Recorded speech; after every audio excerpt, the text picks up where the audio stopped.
Olá pessoal, tudo bem? Um grande abraço para todo mundo ligado aqui no Mestres da História, em conexão direta com o LAC Concursos, o maior site de videoaulas do Brasil, o nosso parceiro aqui nesse projeto, do nosso canal do YouTube. E para desespero da concorrência, galera, Edenilson Moraes está na área e se derrubar é pênalti. E pênalti é tão importante que deveria ser cobrado pelo presidente do clube, não é verdade? É o seguinte, pessoal, estou chegando novamente aqui na área para conduzir este nosso projeto pedagógico que visa a sua preparação, que visa a sua qualificação. Queremos deixá-lo muito bem preparado para o concurso da ESA, a nossa Escola de Sargento das Armas do Exército Brasileiro. E aqui no canal Mestres da História você terá uma oportunidade de ouro de maximizar o seu aprendizado, de turbinar os seus estudos para ter um grande desempenho, porque aqui a gente vai ter uma série de aulas de História do Brasil para a sua preparação ficar ainda mais qualificada.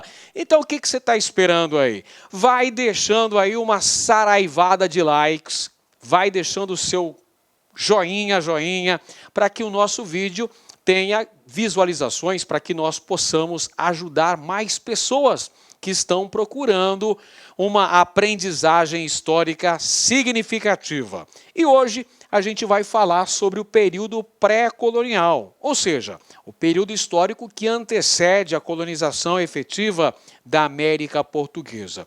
A gente vai tratar dos 30 primeiros anos da presença portuguesa aqui na América. O período que vai de 1500 até 1530.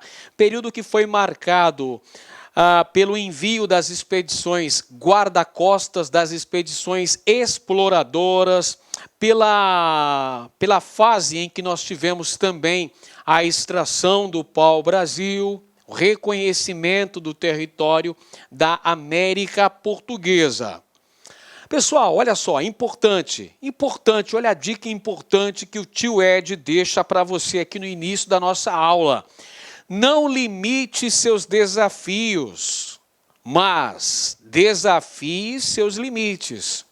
É isso aí, ponto positivo para você que está estudando com determinação, você que está se preparando com antecedência, planejamento e foco na busca de grandes realizações. É isso aí, pessoal, para grandes conquistas, grandes esforços são necessários. Muito bem, vamos começar a falar sobre o período pré-colonial brasileiro. A gente já falou que o período pré-colonial está compreendido entre a chegada dos portugueses a esse território, que foi no ano de 1500 até 1530, que é a data do envio da primeira expedição colonizadora ao Brasil. Expedição comandada por Martim Afonso de Souza. Esses 30 primeiros anos, então, são chamados de período pré-colonial, período que antecede a colonização efetiva das terras americanas que cabiam aos portugueses de acordo com o que determinava o Tratado de Tordesilhas. Muito bem, chegada dos portugueses à América. Olha só, a conquista do território se deu em 1500, a chegada da esquadra comandada por Pedro Álvares Cabral, chegada da esquadra cabralina no litoral do que posteriormente veio a se chamar Capitania da Baía de Todos os Santos. 1500, então, é a conquista territorial, a chegada da esquadra cabralina ao Brasil. Toda essa presença portuguesa nesse território se dá de acordo com a lógica mercantilista, ou seja, era o papel preponderante da colônia, a colônia deveria, portanto, fornecer riquezas, fornecimento de riquezas para a metrópole. Isso é o que estava estabelecido na política mercantilista. Metrópole, professor. Pronto, escrevi corretamente agora. A colônia deveria fornecer produtos agrícolas ou metais preciosos para o entesouramento de sua respectiva metrópole. Só que nesse primeiro momento, pessoal, quando da chegada dos portugueses ao Brasil, em 1500, na esquadra de Pedro Álvares Cabral, um cascudo não faz mal. Pedro Álvares Cabral e as 13 naus que chegaram ao Brasil lá em 1500, 22 de abril de 1500, o escrivão-mor da esquadra de Cabral era Pero Vaz de Caminha. E na carta que foi enviada ao rei de Portugal, Dom Manuel I, o Venturoso, Pero Vaz de Caminha, que relatou todas as peripécias dos portugueses ao longo dos meses da viagem, cruzando o Oceano Atlântico até chegar ao litoral da Bahia, o contato com os povos indígenas, a celebração da primeira missa, que foi rezada pelo cardeal Dom Henrique de Coimbra, o Dom Henrique de Coimbra, que celebrou a primeira missa no Brasil. Muito bem. Essa carta que foi remetida ao rei de Portugal, carta redigida pelo Pero Vaz de Caminha, não relatava a certeza da existência de metais preciosos no Brasil. Falava da fauna, falava da flora, falava dos povos indígenas que foram contatados pelos portugueses, falava também do solo fértil, falava da possibilidade em se plantando gerar uma possibilidade de riqueza, mas não falava de metais preciosos, que era o grande objetivo de Portugal.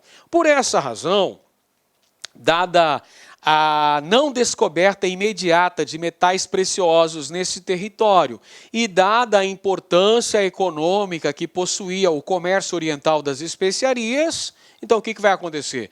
Portugal vai relegar o Brasil a um segundo plano. O segundo plano, presta bem atenção, não significa que foi um completo abandono, que o Brasil ficou ali largado, jogado às traças, largado na Rua da Amargura. Não é bem por aí, pessoal, não é isso. Não foi um completo abandono português em relação a esse território, porque ao longo desses 30 primeiros anos foram mandadas expedições de reconhecimento e de defesa do território brasileiro. Vamos conferir uma questão aqui elaborada pela ESA. Vamos ver como é que a ESA costuma cobrar este assunto tão importante que é o período pré-colonial. Vamos conferir a primeira questão, olha só. Nas primeiras décadas após a descoberta do Brasil, não houve, por parte de Portugal, medidas efetivas para a colonização de seu território na América. Por quê? Então, olha só, a gente quer saber quais são as razões que fizeram com que Portugal relegasse o Brasil a um segundo plano. Portugal não começasse imediatamente após a chegada à América a colonização do Brasil. Demorou ali uns 30 anos para realmente começar uma colonização efetiva, sistemática, uma colonização de fato desse território. Qual é a razão? Vamos lá. Alternativa A. Portugal encontrou forte resistência por parte dos nativos brasileiros. Não, pessoal. No início do processo da chegada dos portugueses à conquista territorial, não houve essa forte resistência nativa à presença portuguesa nos primeiros tempos. Não houve. Esse não é um motivo que levou Portugal a não começar imediatamente o processo de colonização dessas novas terras. Letra B. As perspectivas econômicas oferecidas pelo Brasil eram bem menores em comparação com o comércio do Oriente, porque no Oriente estavam as preciosas especiarias orientais. Pimenta do reino, cravo, canela, noz moscada, gengibre, produtos de luxo, que eram mais interessantes no mercado europeu do que a colonização do Brasil nesse primeiro momento. Então é este um fator preponderante que faz com que Portugal não comece imediatamente a colonização do Brasil. Porque o foco português, o interesse principal dos portugueses, neste primeiro momento, estava concentrado no comércio oriental das especiarias. Estava nas Índias Orientais. Letra C, as finanças portuguesas, na época, não permitiam gastos exigidos para a colonização. Bom, pessoal, não vamos dizer que Portugal estava nadando em dinheiro, mas Portugal tinha uma situação financeira estável. Até porque, logo após a chegada de Vasco da Gama a Calicut, na Índia, Portugal teve um lucro exorbitante no comércio oriental. Portanto, Portugal tinha sim condições financeiras, é que não era interessante do ponto de vista econômico. Não ia gerar uma possibilidade de lucro tão grande quanto o comércio das Índias. E letra D, todos os documentos relativos à terra brasileira apresentaram uma visão pessimista, que desestimulou o rei português a tentar a colonização brasileira. Então vamos lá. Todos os documentos, absolutamente todos, apresentavam uma visão pessimista? Não. A própria carta de Pero Vaz de Caminha já dava letra, já dizia ali, ó, em se plantando, tudo dá nessa terra, parece ser muito fértil, uma terra muito chã, uma terra muito fértil, bonita, formosa. Perfeito? Então, quando ele fala ali que todos os documentos relativos ao Brasil desse período falavam que isso aqui não ia para frente, não ia gerar lucro algum para Portugal, é mentira. Essa visão generalizante, sempre que ela aparece, sempre que essa visão generalizante aparece, ela está, via de regra, incorreta. Quando você se deparar com questões que apresentam todos, ou nenhum, sempre, ou nunca, ou exclusivamente, sempre que aparecerem esses termos em alternativas, geralmente, 99% das vezes, essa alternativa vai estar incorreta. Fica atento. Muito bem, agora a gente continua falando aí do período pré-colonial, gente. Durante o período pré-colonial, esses 30 primeiros anos, 1500 até 1530, nós tivemos aí como características importantes o envio das expedições exploradoras. Expedições exploradoras que foram enviadas ao litoral brasileiro para fazerem o reconhecimento desse território e também para fazerem o batismo dos acidentes geográficos, para nomearem os acidentes geográficos existentes ao longo da costa. Foram enviadas também por Portugal, durante esse período, as chamadas expedições guarda-costas, que, como o nome mesmo já diz, não é? Expedições guarda-costas, que eram com o objetivo de proteger o território, o litoral brasileiro, diante de ameaças externas, ameaças representadas por piratas ou por corsários franceses e ingleses. Nesse período pré-colonial, nós tivemos também a extração do pau de tinta. O pau-brasil, pessoal, o pau-brasil que abundava na faixa litorânea brasileira. O que abundava no litoral brasileiro? Não era bunda de índio, não, pelo amor de Deus. Que piadinha mais grotesca.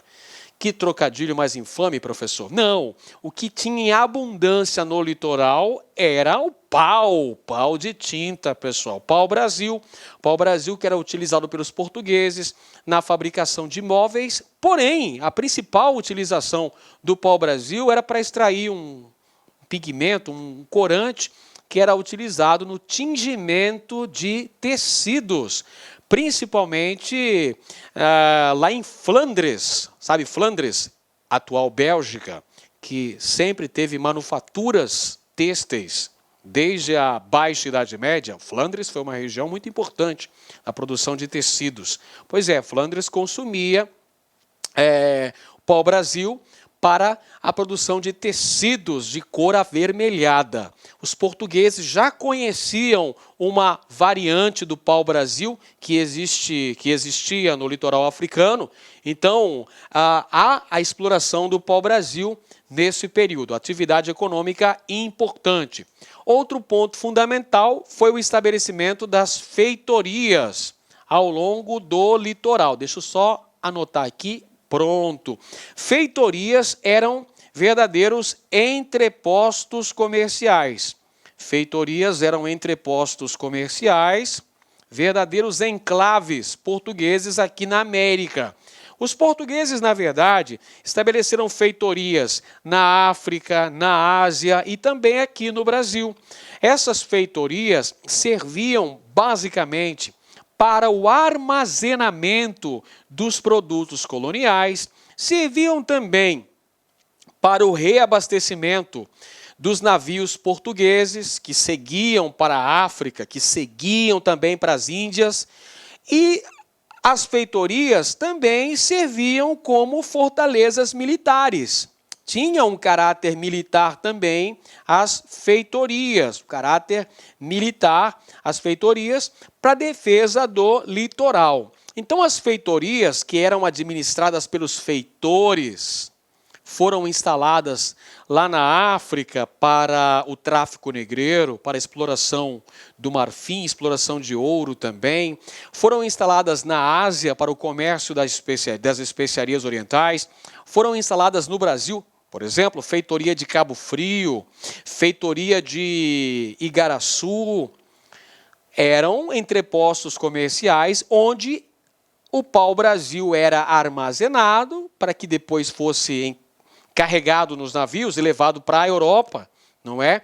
Então, as feitorias é importante nesse ponto aqui, pessoal. Olha só a ilustração que eu trago para vocês aqui, ó, do mapa da América Portuguesa. Aqui está pontilhado as expedições exploradoras que foram mandadas ao litoral da América Portuguesa, e coloquei o rei de Portugal de costas aqui para o Brasil, simbolizando que a atenção, o foco português estava para outra região do mundo. O foco português, nestes 30 primeiros anos, estava voltado para o comércio das especiarias, estava voltado para as Índias. Nesse primeiro momento, o que vai acontecer é reconhecimento e defesa territorial, exploração do pau-brasil, estabelecimento de feitorias. Muito bem? Todos entenderam? Vamos continuar então, pessoal. Mais uma questão padrão ESA.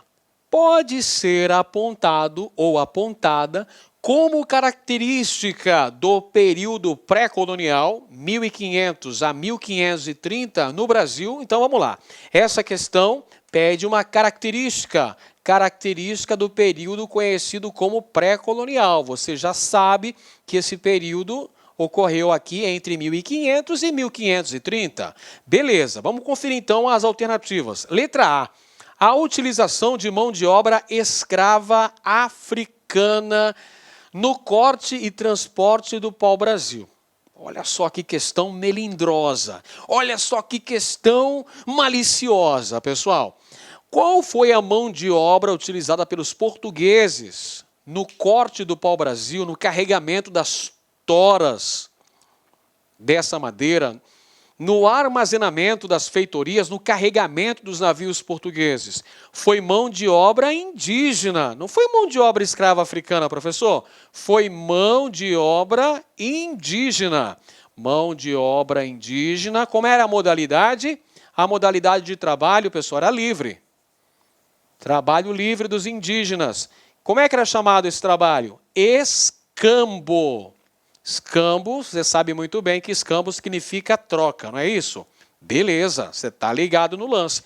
Escambo, troca, professor. Sim, os indígenas trabalhavam, cortavam a madeira, carregavam as toras, levavam para as feitorias, posteriormente carregavam os navios portugueses e ganhavam uma série de quinquilharias, uma série de bugigangas, tais como espelhos, objetos metálicos, tecidos. Veja bem, não vamos ter uma visão calcada no etnocentrismo europeu de achar que os portugueses estavam iludindo os povos indígenas. Essa é uma visão muito tacanha. Perfeito? É lógico que essas mercadorias que eram ofertadas aos nativos eram mercadorias que não possuíam um grande valor comercial. Dentro da lógica mercantilista eram produtos, eram quinquilharias. Porém, dentro da lógica indígena, eram produtos que eles não conheciam. Os espelhos, por exemplo, era uma verdadeira novidade para os índios.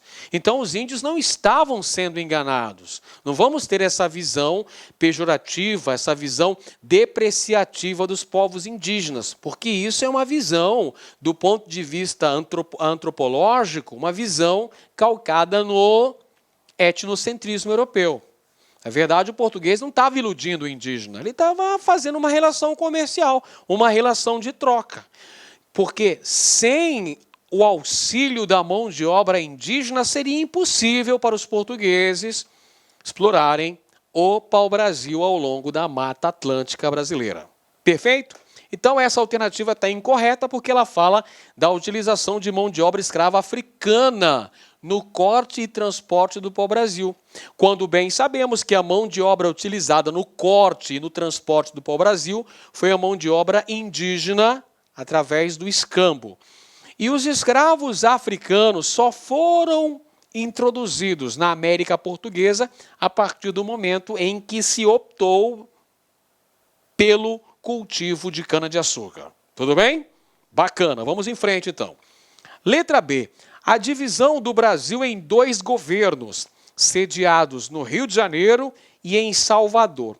Não, pessoal, nesse primeiro momento, período pré-colonial, se é pré-colonial, não tem ainda uma organização administrativa.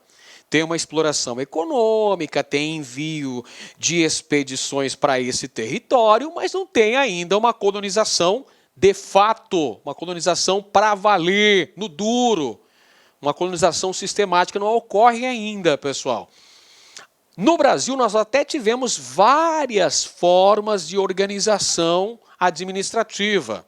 Tivemos as capitanias hereditárias, tivemos o sistema de governo geral, posteriormente foi dividido a administração em dois estados, com 2 capitais, Salvador e Rio de Janeiro. Depois teve outra divisão com o estabelecimento de 2 estados, o estado do Brasil com capital em Salvador e o estado do Maranhão com capital em São Luís. Mas isso aí, gente, peraí.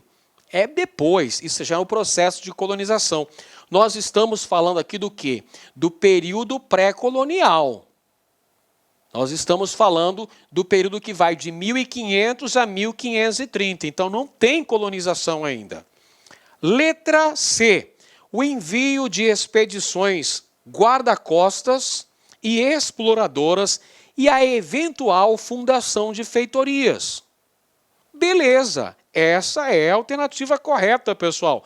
Durante o período pré-colonial, Portugal se limitou ao envio de expedições de reconhecimento do território, verificando as potencialidades econômicas da América Portuguesa e expedições de patrulhamento costeiro, além da exploração do pau-brasil com a constituição das feitorias. Letra D. A fundação das cidades de Salvador e São Paulo. Negativo. Salvador e São Paulo, evidentemente, foram fundadas durante o processo de colonização. A propósito, Salvador foi fundada em 1549 pelo primeiro governador-geral do Brasil, Tomé de Souza, e São Paulo originou-se a partir do Colégio de São Paulo de Piratininga, fundado em 25 de janeiro de 1554 pelo padre Anchieta, padre José de Anchieta. Letra E, vamos conferir as invasões holandesas com o objetivo de dominar o comércio açucareiro. As invasões holandesas acontecem no século seguinte, pera lá. A invasão holandesa na Bahia, 1624, em Salvador. A invasão holandesa em Pernambuco, 1630. Então é um século depois, hein, pessoal? Não, nós estamos falando do período pré-colonial, então a gente está falando de expedições exploradoras e guarda-costa, e estamos falando de exploração de pau-brasil e de construção de feitorias. Muito bem, vamos continuar nossa jornada aqui, ó. Legal. Durante o período pré-colonial, tivemos o envio para a América Portuguesa das expedições exploradoras e das expedições guarda-costas. Além disso, tivemos também a extração do pau-brasil. São as expedições exploradoras que foram criadas por Portugal a partir de 1501, que vão detectar a existência em grande quantidade de pau-brasil, pessoal, que vai ser o produto escolhido pela coroa portuguesa para marcar aí a extração nesse período aí. Tem uma atividade econômica. Tem uma atividade econômica. É claro que não é uma atividade econômica tão importante quanto o comércio oriental das especiarias e muito menos quanto ao comércio açucareiro, que foi implantado depois. Mas essa é uma atividade importante que faz com que os portugueses tenham o reconhecimento inicial do território brasileiro, pelo menos na faixa litorânea. Tá? Os portugueses vão esporadicamente explorando pontos do litoral com a extração do pau de tinta, o pau-brasil, que se dava através do escambo com os índios. Já falamos que é uma relação que vai se dar entre português e indígena, onde o indígena vai ser a mão de obra utilizada no corte da madeira, no carregamento das toras, no armazenamento das feitorias e no carregamento dos navios, recebendo em troca alguns produtos, como espelhos e objetos metálicos, por exemplo. As feitorias foram estabelecidas ao longo da faixa litorânea brasileira. Vamos conferir mais uma questão aqui elaborada pela ESA. Essa aqui, por exemplo, caiu no concurso de 2013. Vamos conferir. No tocante às primeiras atividades econômicas desenvolvidas pelos portugueses na colônia do Brasil entre os anos 1501 a 1530, é correto afirmar que se destacaram como atividades principais, vamos lá, alternativa A, a exploração de ouro e pedras preciosas. A mineração. Gente, a mineração foi uma atividade econômica importante durante o século XVIII. O século XVIII é o século dourado da colonização do Brasil, onde tivemos a exploração de ouro e de diamantes, principalmente em Minas Gerais, também em Mato Grosso e Goiás. Mas nós estamos falando aqui, olha só, dos 30 primeiros anos da presença portuguesa aqui na América. Então não teve ouro assim não, nesse momento ainda não. Nesse momento não tem mineração ainda aqui na América Portuguesa. Letra B, a escravização do indígena? Não, né, senhoras e senhores? Nesse momento o indígena é um aliado. O indígena é um parceiro dos portugueses na extração do pau-brasil. Afinal de contas, vigora o escambo, vigora a mão de obra livre do indígena no corte do pau-brasil. Então não tem escravização. A escravização do indígena só vai ocorrer com a colonização desse território. A partir do momento em que se dá a implantação da economia açucareira, aí você vai ter a exploração econômica da mão de obra escrava, indígena e africana também. Mas nesse momento que a gente está falando, período pré-colonial, não tem ainda a escravização do indígena. Letra C, a extração das chamadas drogas do sertão e a criação de gado. A extração das drogas do sertão não é o que você está pensando, não é marihuana não, viu, pessoal? Não, para com isso. É guaraná, baunilha, salsa parrilha, que eram produtos encontrados na região da Amazônia, na região amazônica. E utilizava-se mão de obra indígena. Eram as missões jesuíticas que coordenavam essa extração das drogas do sertão. A pecuária, por sua vez, aconteceu o seu desenvolvimento na região do sertão da região nordeste, no sertão nordestino. Mas essas atividades foram importantes durante o século XVII, viu? Século XVII. Então, está fora de contexto. Nós estamos falando do período pré-colonial. Então, essa não é uma atividade econômica do período colonial. Letra D, a extração e comercialização do pau-brasil. Agora sim encontramos a alternativa correta, letra D de dado, está aqui, olha, durante o período pré-colonial, temos a extração e a comercialização do pau-brasil. Temos ainda a letra E, mais uma incorreta, cultivo de fumo e do café. Pessoal, o cultivo de tabaco para a produção de fumo foi importante moeda de troca no tráfico negreiro, na obtenção de escravos africanos lá nas feitorias localizadas no litoral da África. Mas veja bem, isso só vai acontecer no período colonial. No período colonial. Tudo bem? No período pré-colonial não tem isso ainda não, pessoal. Não tem, apesar do tabaco ser uma planta nativa da América. O café ganhou importância econômica no Brasil apenas no século XIX. Ou seja, 300 anos após isso aqui. Tá? Então, a única alternativa correta é a extração e comercialização de pau-brasil. Opa, agora a gente fala sobre as expedições exploradoras que foram enviadas durante o período pré-colonial aqui para a América Portuguesa.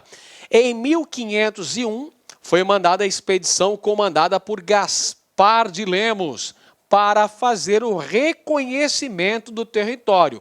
Em 1503, foi a vez da expedição chefiada por Gonçalo Coelho. Qual que era a função das expedições exploradoras que foram enviadas para o Brasil durante o período pré-colonial? O objetivo delas era promover o reconhecimento geográfico desse território, verificar as potencialidades econômicas da terra brasilis, além de promover a denominação dos acidentes geográficos localizados ao longo da costa brasileira. São as expedições exploradoras que constataram a existência em grande quantidade do pau-brasil. Olha só, é a expedição de Gaspar de Lemos, de 1501, que vai detectar a existência do pau-brasil, que vai ser o primeiro produto explorado no Brasil nesse contexto histórico. Vamos lá conferir uma questãozinha aqui. A primeira expedição portuguesa ao Brasil, olha só, primeira expedição portuguesa ao Brasil, olha a data, 1501. Vamos conferir. Primeira expedição portuguesa ao Brasil, 1501, foi comandada por... Então a gente já sabe, a primeira expedição enviada por Portugal ao Brasil é expedição exploradora. Expedição exploradora. Foi chefiada por quem? Exploradora, muito bem. Essa expedição foi comandada por, alternativa A, Fernão de Noronha, alternativa B, Cristóvão Jacques, alternativa C, Gonçalo Coelho, alternativa D, Américo Vespúcio, ou alternativa E, Gaspar de Lemos. Sim, quem comanda a expedição exploradora é Gaspar de Lemos, acabamos de ver, 1501, expedição exploradora, que detectou a existência de pau-brasil nesse território. Gente, olha só, por exclusão, Fernão de Noronha foi o cristão novo que explorou o pau-brasil na Ilha São João, que atualmente se chama Ilha de Fernando de Noronha e pertence ao estado de Pernambuco. Cristóvão Jacques chefiou a expedição guarda-costa ao litoral brasileiro. Gonçalo Coelho chefiou a segunda expedição exploradora, 1503.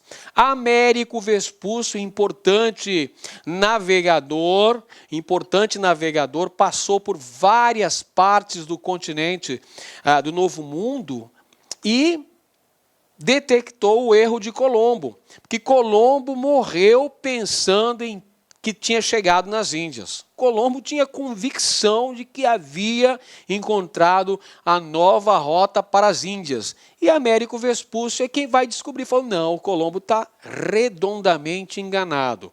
Ele encontrou uma nova massa continental. Ele encontrou um novo mundo, desconhecido do europeu até então.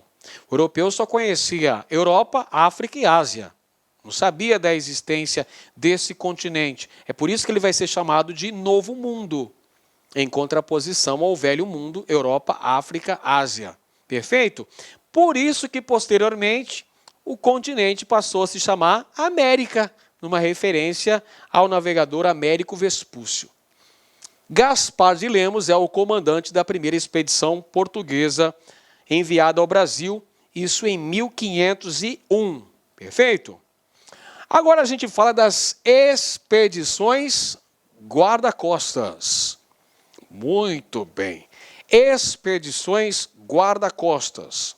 Bom, quem comandou a expedição guarda-costa enviada ao Brasil ali nesse período pré-colonial foi Cristóvão Jacques. Olha só, a expedição de Cristóvão Jacques. Olha os navios da expedição que deveria fazer o patrulhamento da extensa faixa litorânea da América Portuguesa. Duas expedições enviadas ao Brasil, uma no ano de 1516 e a outra 1526.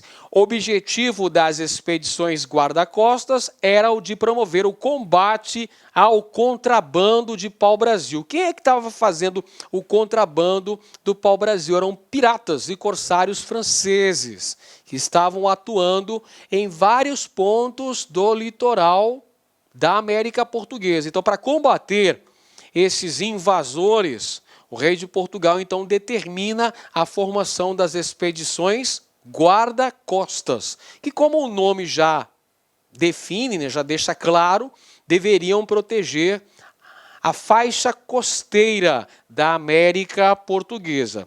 Infelizmente, essas expedições acabaram redundando num fracasso por conta da vasta extensão do litoral brasileiro, o que não impedia a atuação dos piratas no comércio do pau-brasil com os povos indígenas também. Vamos conferir mais uma questão da ESA.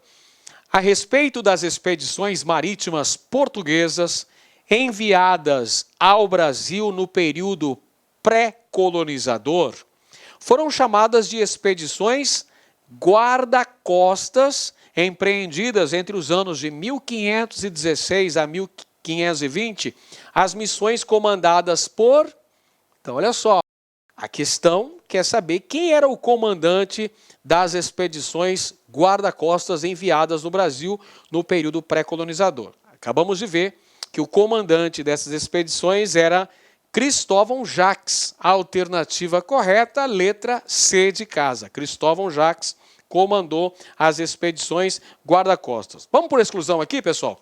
Gaspar de Lemos. Gaspar de Lemos, você está lembrado, 1501, comandou as expedições exploradoras. Expedição exploradora de 1501. Martim Afonso de Souza. Martim Afonso de Souza foi enviado para a América Portuguesa em 1530, chefiando a expedição colonizadora.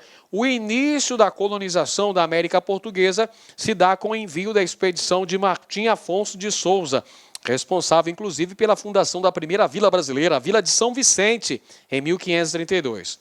Gonçalo Coelho. Gonçalo Coelho também, 1503, é outro que chefiou uma expedição exploradora. Muito bem. E Tomé de Souza. Tomé de Souza, 1549, é o primeiro governador-geral do Brasil. Tomé de Souza é o fundador da cidade de Salvador, a primeira capital do Brasil. Beleza? Maravilha. Vamos em frente então, amiguinhos. Continuamos falando sobre as expedições portuguesas no século XVI. as expedições portuguesas, olha só os portugueses aportando no litoral, olha os índios, olha a cara de surpresa aqui, olha a feição de paisagem dos índios antes da chegada dos portugueses a esse território. Muito bem, as expedições portuguesas no início do século XVI aqui no Brasil são expedições de caráter exploratório e de caráter defensivo do litoral brasileiro, da faixa litorânea. Nas duas primeiras décadas do século XVI, nós temos então o envio de expedições de caráter exploratório e de caráter de proteção, de salvaguardar a faixa litorânea. Então, olha só, expedições exploradoras, vamos aqui, ó. Expedições exploradoras tinham a função de promover o reconhecimento. Deixa eu fazer a setinha correta aqui, ó. Reconhecimento da terra. Essas eram as expedições exploradoras.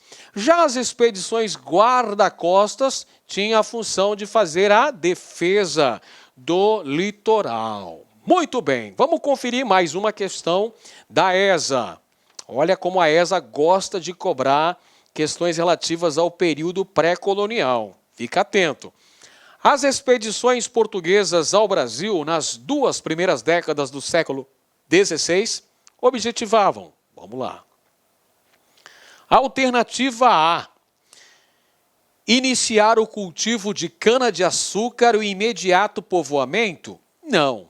Cultivo de cana-de-açúcar, o povoamento, a fundação de vilas, só se dá a partir da década de 1530. Portanto, não é uma característica do período pré-colonizador. Letra B, travar contato com os nossos índios e iniciar atividades comerciais com os mesmos? Não, gente. Os primeiros contatos com os índios já foram travados ainda quando da estada no Brasil do pessoal que fazia parte da esquadra de Pedro Álvares Cabral. Ali já foram os primeiros contatos com os povos indígenas do litoral, os tupi, do litoral do território que posteriormente seria a capitania da Baía de Todos os Santos, o território brasileiro. Letra C, transferir para o Brasil os acusados de heresias protestantes na corte portuguesa. Heresias protestantes na corte portuguesa? Errado, pessoal, não é. Essas expedições portuguesas que foram mandadas para o Brasil nos 30 primeiros anos da presença portuguesa na América, não tinha essa função, cara. Não era para fazer a transferência desses hereges portugueses para o Brasil. Não era essa a função. Qual era a função, então? Reconhecer a terra descoberta, expedições exploradoras, e salvaguardar a sua posse, defender a sua posse, expedições guarda-costas. Pronto, está aí a alternativa correta, letra D de dado. As expedições portuguesas enviadas ao longo desses 30 primeiros anos da presença portuguesa na América tinham o objetivo de fazer o reconhecimento da América portuguesa, nomear os acidentes geográficos, verificar as potencialidades de riquezas a serem exploradas e também salvaguardar o litoral brasileiro.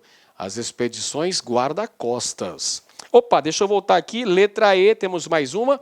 Estimular a catequese dos índios a pedido da Companhia de Jesus.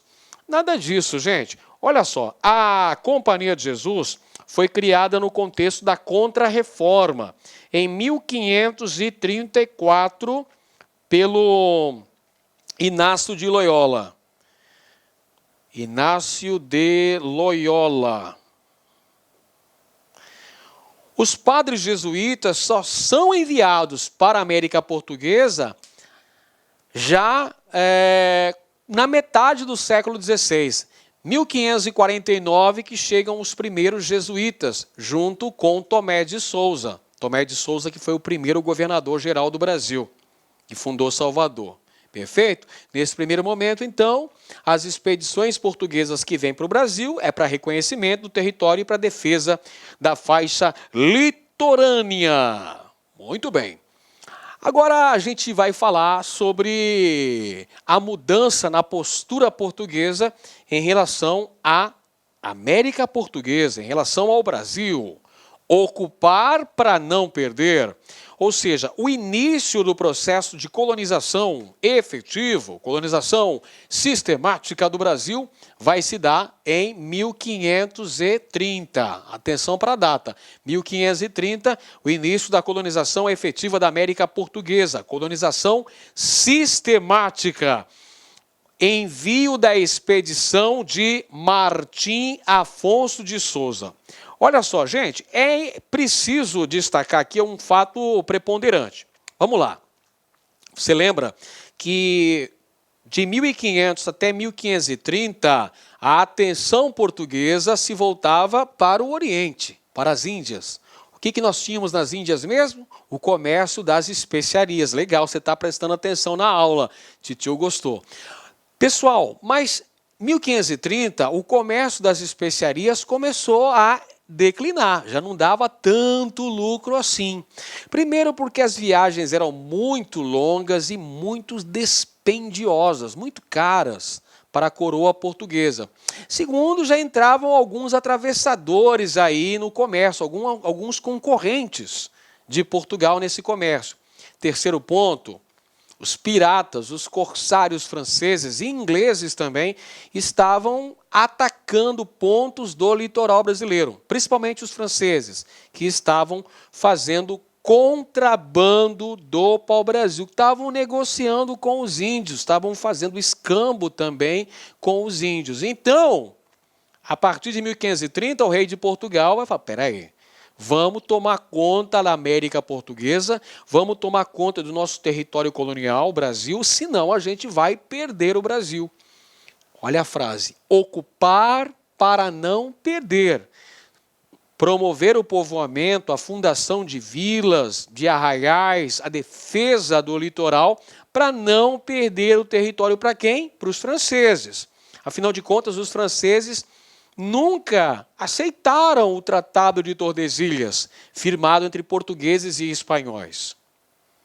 O rei da França, o Francisco I, sempre dizia, quero ver o testamento de Adão que assegura só a portugueses e a espanhóis o direito de colonização do Novo Mundo. Eu também quero o meu pequeno quinhão de terra lá no Novo Mundo.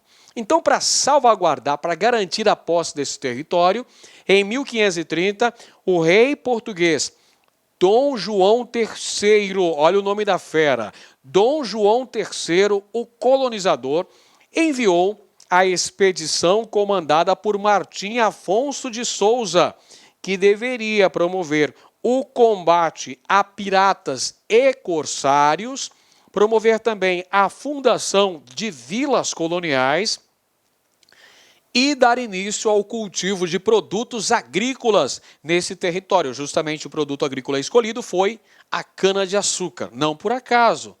Em razão de sua alta lucratividade, em razão do enorme mercado consumidor encontrado na Europa, em razão das condições favoráveis existentes no Brasil, solo fértil, clima extremamente propício ao desenvolvimento da lavoura canavieira.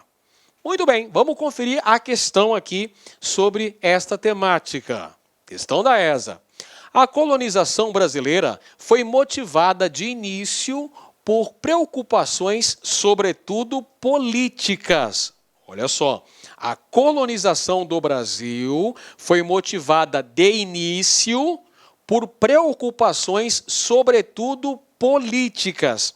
Que preocupação política é essa? De garantir a posse da terra, você está ligado, né? Ocupar para não perder, defender a terra ante o ataque de inimigos europeus, no caso, piratas e corsários.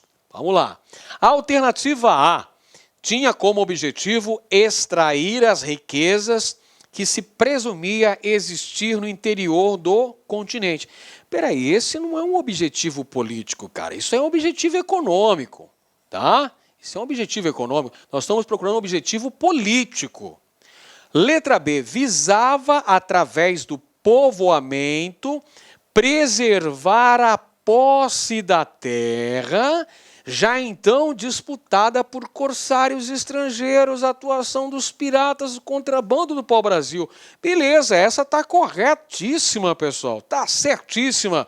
Objetivo político do início da colonização brasileira, lembra a data 1530, expedição de Martim Afonso de Souza, garantir o povoamento, fundar vilas, garantir a posse, combater os corsários estrangeiros. Letra C. Pretendia-se essencialmente conquistar as populações indígenas para a fé católica. Conversa fiada, né, pessoal? Então, o objetivo era converter os índios ao catolicismo? Não, esse não é o principal objetivo político. Letra D. Almejava-se a conquista do sertão através do estímulo à pecuária extensiva? Não, gente. A pecuária vai ser uma importante atividade de expansão territorial, mas isso no século seguinte. Tudo bem? No século XVII, a ocupação do sertão. Letra E, contava com o apoio da coroa espanhola, dirigida por Dom Sebastião. Peraí, gente, peraí. Dom Sebastião foi o rei português que desapareceu na Batalha de Alcácer Quibir em 1578, cara, lá no norte da África. Nada a ver. Que viagem, hein? Viajou na maionese essa alternativa. Expedição colonizadora, nosso amigo Martim Afonso de Souza, pessoal. Olha só, a expedição de Martim Afonso de Souza foi enviada ao Brasil porque Portugal começou a temer a perda das terras para os invasores, para os corsários franceses. E o outro fator que também foi fundamental na organização da expedição colonizadora foi a decadência do comércio das especiarias orientais. É por isso que em 1530 temos o início efetivo da colonização brasileira com o envio do nobre e militar português, parente do rei Dom João III, o colonizador, Martim Afonso de Souza. Martim Afonso de Souza chefiou a expedição colonizadora que foi enviada ao Brasil em dezembro de 1530. Vamos para a questão aqui, gente. A primeira expedição colonizadora enviada ao Brasil foi comandada por, alternativa A, Diogo Álvares Correia, alternativa B, Gonçalo Coelho, alternativa C, Martim Afonso de Souza, alternativa D, João Ramalho e alternativa E, Brás Cubas. Quem comandou a primeira expedição colonizadora que foi enviada ao Brasil em 1530 e que fundou a primeira vila do Brasil, São Vicente, em 1532? Foi ele, Martim Afonso de Souza, a alternativa correta, letra C de casa. Por falar em Martim Afonso de Souza, olha só quem apareceu. Quem resolveu dar o ar da graça aqui? Ele mesmo, Martim Afonso de Souza, que chefiou a expedição que deu início efetivo à colonização da América Portuguesa. Da América Portuguesa, professor, que vai ser o responsável também pelo processo de consolidação da conquista territorial. É Martim Afonso de Souza, militar e nobre português, primo do rei. Martim Afonso de Souza dá início ao cultivo de cana-de-açúcar aqui no Brasil. Por que razão que a cana-de-açúcar foi o produto escolhido? Por vários motivos. Os portugueses já tinham experiência no cultivo de cana-de-açúcar na Ilha da Madeira, no arquipélago dos Açores, em Cabo Verde.